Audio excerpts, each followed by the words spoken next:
শ্ৰদ্ধাৰ ৰাইজ,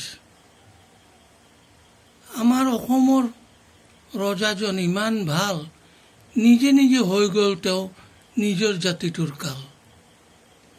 তেওঁ 2021 15 আগষ্টত 10বিধ সংস্কাৰৰ কথা কৈছিলে।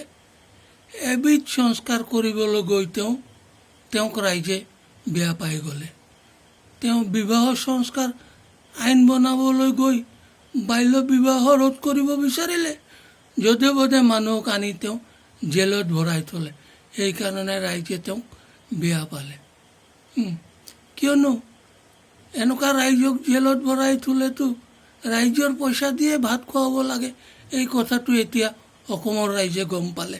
তাৰ কাৰণে খোৱা বস্তুৰ দাম বঢ়াই তেওঁ পইচাখিনি লৈ গৈ তেওঁলোকক খুৱাই আছে। তেওঁ যদি এইবিলাক একোৱেই নাজানে, তেনেহ'লে এই অধমক মাতি নি অলপ সুধিব লাগিছিলে।